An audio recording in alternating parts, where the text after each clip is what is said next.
Hello everyone, welcome back to my channel. ಎಲ್ಲರಿಗೂ ಅಂದರೆ ಹೆಣ್ಮಕ್ಳಿಗೆ ತುಂಬ ಖುಷಿ ಕೊಡೋ ಹಬ್ಬ. ಅಂದರೆ ಎಲ್ಲರೂ ಇಷ್ಟಪಟ್ಟು ಅಂದರೆ ವರ್ಷ ಇಡೀ ಪ್ರಿಪ್ರೇಷನ್ನ ಮಾಡ್ಕೊಂಡು ಮಾಡೋ ಅಂಥ ಹಬ್ಬ ಈ ವರಮಹಾಲಕ್ಷ್ಮಿ ಹಬ್ಬ. ಈ ವರಮಹಾಲಕ್ಷ್ಮಿ ಹಬ್ಬ ಈ ವರ್ಷ ಆಗಸ್ಟ್ 16ನೇ ತಾರೀಕು ಶುಕ್ರವಾರ ಬಂದಿದೆ. ನಾವು ಈ ಹಬ್ಬಕ್ಕೆ ಬಿಫೋರೇ ಏನೆಲ್ಲ ಪ್ರಿಪ್ರೇಷನ್ನ ಮಾಡ್ಕೊಬೇಕು, ಏನೆಲ್ಲ ರೆಡಿ ಮಾಡ್ಕೊಬೇಕು, ಯಾವುದೆಲ್ಲ ವಸ್ತುಗಳನ್ನ ಇಟ್ಕೊಬೇಕು ಅನ್ನೋದನ್ನು ನಾನು ನನ್ನ ಚಾನಲ್ಲಿ ಪ್ರೀವಿಯಸ್ ವೀಡಿಯೋದಲ್ಲಿ ಹಾಕಿದ್ದೀನಿ. ಕೆಳಗಡೆ ಲಿಂಕು ಸಹ ಹಾಕ್ತೀನಿ, ಡಿಸ್ಕ್ರಿಪ್ಷನಲ್ಲಿ ಹೋಗಿ ನೀವು ಚೆಕ್ ಮಾಡ್ಬೋದು. ನಾನು ಈ ವಿಡಿಯೋದಲ್ಲಿ ಯಾರ್ಯಾರು ವರಮಹಾಲಕ್ಷ್ಮಿ ಹಬ್ಬನ ಮಾಡಬಾರ್ದು, ಯಾರು ಮಾಡ್ಬೋದು ಅನ್ನೋದ್ರ ಬಗ್ಗೆ ಈ ವಿಡಿಯೋದಲ್ಲಿ ಇನ್ಫಾರ್ಮೇಷನ್ನ ತಿಳಿಸ್ಕೊಡೋಕ್ಕೆ ಬಂದಿದ್ದೀನಿ. ಏನಂದರೆ ಹಬ್ಬನ ಈಗ ನಾವು ಮಾಡಬಾರ್ದವ್ರಾಗ್ಬೋದು, ಇಲ್ಲ ಮಾಡ್ದಲೇ ಇರೋ ಟೈಮಲ್ಲಿ ಮಾಡಿ ನಾವು ಕೆಟ್ಟದನ್ನು ಮಾಡ್ಕೊಳ್ಳೋದು, ದೋಷಗಳಿಗೆ ಗುರಿಯಾಗೋದಕ್ಕಿಂತ ಹಬ್ಬನ ಮಾಡ್ದಲೇ ಇರೋದೇ ಒಳ್ಳೆಯದು. ದೋಷಗಳಿಗೆ ಗುರಿಯಾಗೋದಕ್ಕಿಂತ ನೆಕ್ಸ್ಟ್ ವರ್ಷ ಮಾಡಿದ್ರೆ ಆಗುತ್ತೆ ಅಲ್ವಾ.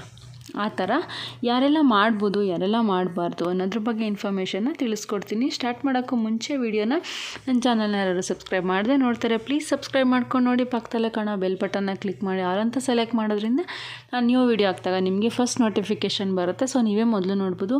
ನಾನು ಈ ವರಮಹಾಲಕ್ಷ್ಮಿ ಹಬ್ಬಕ್ಕೆ ಸಂಬಂಧಪಟ್ಟ ಎಲ್ಲ ಸ್ಯಾರಿ ಡ್ರೆಪ್ಪಿಂಗಿಂದ ಹಿಡಿದು ಎಲ್ಲದ್ರ ಬಗ್ಗೆನೂ, ವ್ರತದ ದಾರ, ಮಾಂಗಲ್ಯ ಹೇಗೆ ಮಾಡೋದು ಮತ್ತು ಪೂಜೆ ಬಗ್ಗೆ ಫುಲ್ಲು ಇನ್ಫಾರ್ಮೇಷನ್ಸ್ನ ತಿಳಿಸ್ಕೊಡ್ತೀನಿ. ಸೊ ಸಬ್ಸ್ಕ್ರೈಬ್ ಮಾಡಿಕೊಂಡು ಮಿಸ್ ಮಾಡ್ದಲೇ ನೋಡಿ.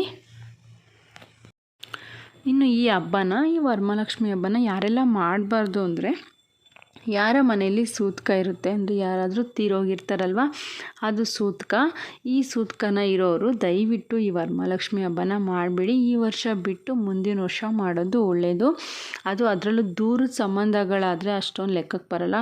ಈಗ ಮನೇಲೇ ಅವ್ರ ಮನೇಲಿ ಯಾರಾದರೂ ಹಿರಿಯರು, ಅತ್ತೆ ಆಗ್ಬೋದು, ಮಾವ ಆಗ್ಬೋದು, ಅಮ್ಮ ಅಪ್ಪ ಯಾರಾದರೂ ಅಷ್ಟೇ ದೊಡ್ಡವರು ಅವರು ತೀರ್ಕೊಂಡಾಗ ಸೂತಕ ಬರುತ್ತೆ. ಸೊ ದಯವಿಟ್ಟು ಈ ಥರ ಎಲ್ಲ ಇರೋರು ವರಮಹಾಲಕ್ಷ್ಮಿ ಹಬ್ಬನ ಮಾಡೋದು ತಪ್ಪು ಮಾಡಬೇಡಿ. ದಯವಿಟ್ಟು ಮುಂದಿನ ವರ್ಷ ಬೇಕಾದರೆ ಆರಾಮಾಗಿ ಮಾಡ್ಕೊಳ್ಳೋ ಅಂಥದ್ದು. ಇನ್ನು ಮನೇಲಿ ಮಗು ಹುಟ್ಟಿರೋದು ಅಷ್ಟೇ, ಅದೂ ಸೂತಕನೇ. ಆವಾಗ ನೀವು ಈಗ 48 ದಿನ, ಕೆಲವೊಬ್ಬರು 1 ತಿಂಗಳು, 48 ದಿನ, ಈ ಥರ ಒಬ್ಬೊಬ್ಬರು ಮನೇಲಿ ಅಷ್ಟು ದಿನಕ್ಕೆ ಮನೇಲಿ ಸೂತಕನ ಕಳ್ಕೊತಾರೆ. ಈ ಥರ ನೀವು ಸೂತಕನ ಕಳೆದ ಮೇಲೇ ನೀವು ಹಬ್ಬನ ಮಾಡ್ಬೋದು. ಇಲ್ಲ ಕಳೆದಿಲ್ಲ ಅಂದರೆ ದಯವಿಟ್ಟು ಮಾಡೋಕ್ಕೆ ಹೋಗ್ಬೇಡಿ. ಸೂತಕ ಕಳೆದಿದೆ ಅಂದರೆ ಆರಾಮಾಗಿ ನೀವು ವರಮಹಾಲಕ್ಷ್ಮಿ ಹಬ್ಬನ ಮಾಡ್ಬೋದು. ಇನ್ನು ನೆಕ್ಸ್ಟು 3ನೇದು ಅಂತ ಅಂದರೆ ಮೆಚೂರ್ಡ್ ಹೆಣ್ಣು ದೊಡ್ಡೋಳಾದಾಗಲೂ ಸಹ ಅದು ಸಹ ಸೂತಕ ಬರುತ್ತೆ. ಯಾರೆಲ್ಲ ಮನೇಲಿ ಸೂತಕ ಕಳ್ಕೊಂಡಿರ್ತೀರ ಅವರು ಆರಾಮಾಗಿ ಹಬ್ಬನ ಮಾಡೋ ಅಂಥದ್ದು. ಇನ್ನು ಮೇಯ್ನ್ ಅಂದರೆ ಎಲ್ಲರಿಗೂ ಲೇಡೀಸ್ಗೆ ಇರೋದೇ ಇದು, ಪೀರಿಯಡ್ ನಿಯರ್ ಇತ್ತು ಅನ್ಬೇಕಾದ್ರೆ ದಯವಿಟ್ಟು ಮಾಡಬೇಡಿ. ಪೀರಿಯಡ್ ನಿಯರ್ ಇದ್ದಾಗ ಏನಾಗುತ್ತೆ ಅಂದರೆ, ಏನಿದೆ ನಿಯರ್ ಇದೆ ಅಂದ್ಬಿಟ್ಟು ನಾವು ಹಬ್ಬದ ಟೆನ್ಷನು ಮತ್ತು ಕೆಲಸಗಳಿರುತ್ತೆ, ಹಬ್ಬದ ಟೆನ್ಷನ್ ಇರುತ್ತೆ, ಆಮೇಲೆ ನಮ್ಮದು ಪೀರಿಯಡ್ಸ್ದು ಬೇರೆ ಟೆನ್ಷನ್ ಇರುತ್ತೆ. ಟೆನ್ಷನ್ ಮಾಡಿಕೊಂಡು ಪೀರಿಯಡ್ ಬೇರೆ ನಿಯರ್ ಇದೆ, ಹಬ್ಬ ಮಾಡೋಕ್ಕಾಗುತ್ತೋ ಇಲ್ವೋ ಅಂತ ಅಂದ್ಕೊಂಡು ನೀವು ಟೆನ್ಷನಲ್ಲೇ ಮಾಡ್ತಾಯಿದ್ರೆ ಆ ಟೆನ್ಷನ್ಗೆ ಪೀರಿಯಡ್ಸ್ ಅನ್ನೋದು ಆಗೋಗ್ಬಿಡುತ್ತೆ.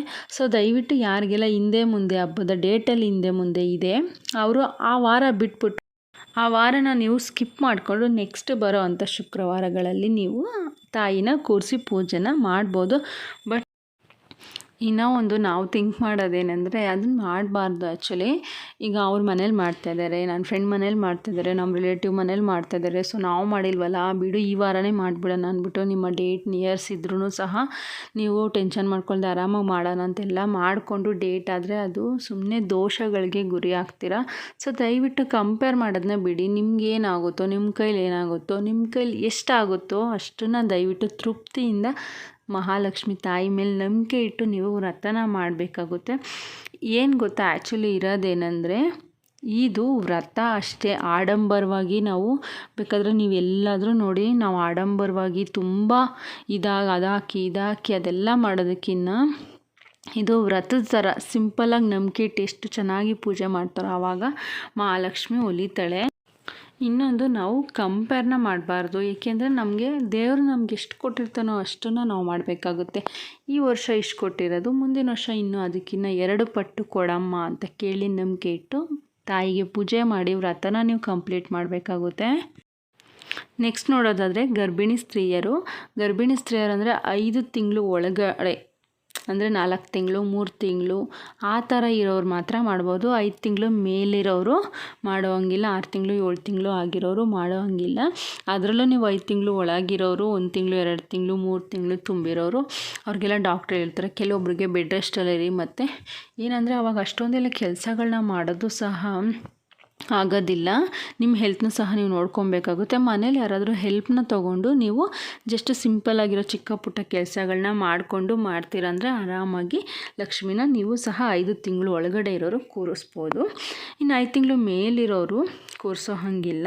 ಮತ್ತು ಅವರು ತೆಂಗಿನಕಾಯಿನೂ ಸಹ ಹೊಡೆಯೋಂಗಿಲ್ಲ. ಬೂದುಗುಂಬಳಕಾಯಿನ ಹಚ್ಚೋದಾಗ್ಬೋದು, ಇದನ್ನೆಲ್ಲ ನೀವು ಅವಾಯ್ಡ್ ಮಾಡಬೇಕಾಗುತ್ತೆ. ಮತ್ತು 5 ತಿಂಗಳು ಮೇಲೆ ಇರುವಂಥ ಗರ್ಭಿಣಿ ಸ್ತ್ರೀಯರು ತುಂಬ ಗರ್ಭಿಣಿ ಆಗಿರ್ತಾರೆ. ಅವರು ಮಗುನ ಹೊತ್ತ ಮಹಿಳೆನೇ ಅವರು ದೇವ್ರ ಸಮಾನ ಆಗ್ತಾರೆ. ಅವರೇ ದೇವರ ವ್ರತನ ಮಾಡೋದಕ್ಕೆ ಬರೋದಿಲ್ಲ. ಸೊ ದಯವಿಟ್ಟು 5 ತಿಂಗಳು ಮೇಲಿರೋ ಗರ್ಭಿಣಿ ಸ್ತ್ರೀಯರು ಯಾರೂ ಈ ವರಮಹಾಲಕ್ಷ್ಮಿ ಹಬ್ಬನ ಮಾಡೋದು ತಪ್ಪಾಗುತ್ತೆ. ಈ ವರ್ಷ ಬಿಟ್ಟು ಮುಂದಿನ ವರ್ಷದಿಂದ ನೀವು ಮಾಡ್ಬೋದು. ಲಾಸ್ಟಲ್ಲಿ ಯಾವುದೇ ಒಂದು ವ್ರತ ಆಗ್ಬೋದು, ಯಾವುದೇ ಒಂದು ಪೂಜೆ ಆಗ್ಬೋದು, ಎಲ್ಲದೂ ಸಹ ನಮ್ಮಲ್ಲೇ ಇದೆ. ಆಡಂಬರ ಅನ್ನೋದಕ್ಕಿಂತ ನಾವು ನಂಬಿಕೆಯಿಂದ ಸಿಂಪಲ್ಲಾಗಿ ಪೂಜೆನ ಮಾಡಬೇಕು.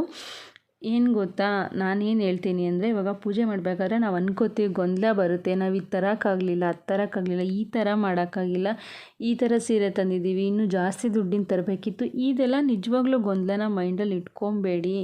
ನಮಗೇನು ಕೊಟ್ಟಿರ್ತಾರೋ ದೇವರು ಅದನ್ನು ತಂದು ತೃಪ್ತಿಯಿಂದ, ಅಮ್ಮ ನೀನೇ ಇದು ನಮಗೆ ಕೊಟ್ಟಿರೋದು, ಇಷ್ಟು ಕೊಟ್ಟಿದ್ಯಾ, ಇಷ್ಟೆಲ್ಲ ನಾನು ನಿನಗೆ ಮಾಡ್ತಾಯಿದ್ದೀನಿ ಅಂತ ಹೇಳ್ಬಿಟ್ಟು ತೃಪ್ತಿಯಿಂದ ಪೂಜೆನ ಮಾಡಿ ಆ ತಾಯಿ ಒಲಿತಾಳೆ. ಮನಸ್ಸಲ್ಲಿ ಗೊಂದಲನ ಬಿಟ್ಬಿಡಿ, ಕಂಪ್ಯಾರಿಸನ್ನ ಬಿಟ್ಬಿಡಿ. ಅಷ್ಟೇ. ಇದಿಷ್ಟು ಮಾಡಿ ವರಮಹಾಲಕ್ಷ್ಮಿ ವ್ರತನ ನೀಟಾಗಿ ಕಂಪ್ಲೀಟ್ ಮಾಡಿ ನೀವು ಅಂದ್ಕೊಂಡಿದ್ದೆಲ್ಲ ಆಗಲಿ ಅಂತ ನಾನು ಸಹ ಕೇಳ್ಕೊತೀನಿ. ನನ್ನ ವಿಡಿಯೋ ನೋಡಿದ್ದಕ್ಕಾಗಿ ಧನ್ಯವಾದಗಳು. Thank you for watching.